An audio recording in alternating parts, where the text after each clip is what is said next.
नमस्कार दोस्तों, स्वागत है आप सभी का हमारे इस आज की वीडियो में। तो आज हम देखेंगे करंट अफेयर्स के कुछ इंपॉर्टेंट क्वेश्चन। तो चलिए इस वीडियो को शुरू करते हैं। तो सबसे पहले देख लेते हैं हमारा कल का क्वेश्चन। तो हमारा कल का क्वेश्चन था कि हाल ही में किस देश ने अपने रक्षा बजट में 7.2% की वृद्धि की घोषणा की है, यानी कि which country recently announced a 7.2% increase in its defence budget. तो ये चीन ने इसकी घोषणा की है, इसलिए इसका right answer option number A हो जाएगा। तो चलते हैं आज के क्वेश्चन पे। तो हमारा आज का क्वेश्चन है कि 15 मार्च 2025 को विश्व उपभोक्ता अधिकार दिवस का थीम क्या था, यानी कि what was the theme of world consumer rights day on 15 मार्च 2025। तो इसका विषय थीम था कि निष्पक्ष और जिम्मेदार एआई, यानी कि फेयर एंड रेस्पॉन्सिबल एआई।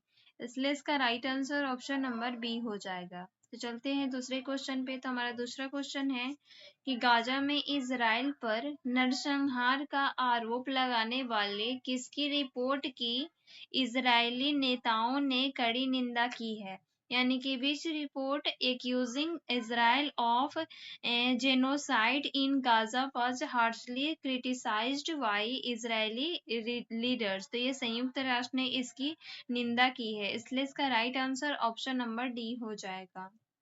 हमारा नेक्स्ट क्वेश्चन है कि हाल ही में किसे राष्ट्रीय फिल्म पुरस्कार 2025 में सर्वश्रेष्ठ अभिनेता का पुरस्कार मिला, यानी कि who recently won the best actor award at the national film award 2025।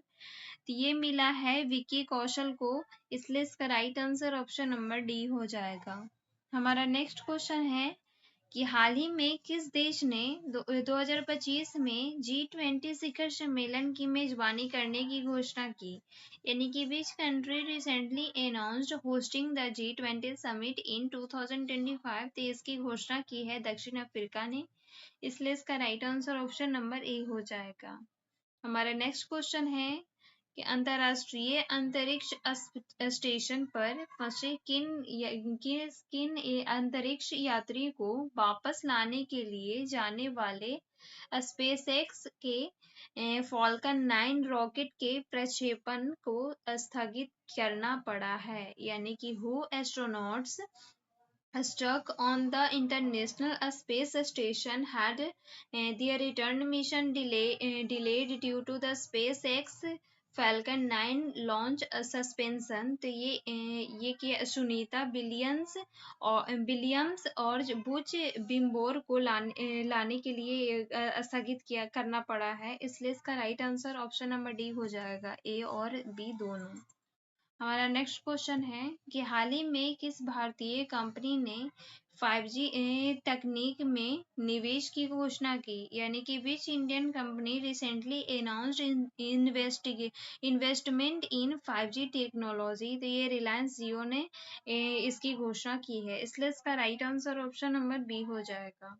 हमारा नेक्स्ट क्वेश्चन है कि हाल ही में किस राज्य ने 2025 में हरित ऊर्जा नीति लागू की, यानी कि which state recently implement the green energy policy in 2025। तो ये राजस्थान राज्य ने ये नीति लागू की है, इसलिए इसका right answer option number C हो जाएगा।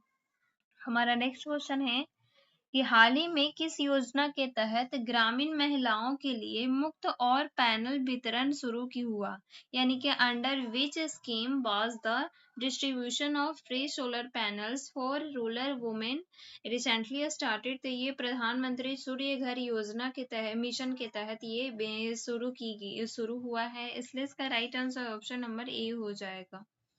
हमारा नेक्स्ट क्वेश्चन है कि हाल ही में किस अंतर्राष्ट्रीय संगठन ने भारत को 2025 में अस्थायी सदस्यता देने का प्रस्ताव रखा, यानी कि which international organisation recently proposed permanent membership for India in 2025। तो ये संयुक्त राष्ट्र ने यह प्रस्ताव रखा है, इसलिए इसका right answer option number A हो जाएगा। हमारा नेक्स्ट क्वेश्चन है कि हाल ही में किस नदी पर भारत का सबसे लंबा केबल स्टे ब्रिज पूरा हुआ, यानी कि on which river was India's longest cable straight bridge recently completed. तो ये है कृष्णा नदी पर पूरा हुआ है, इसलिए इसका right answer option number C हो जाएगा।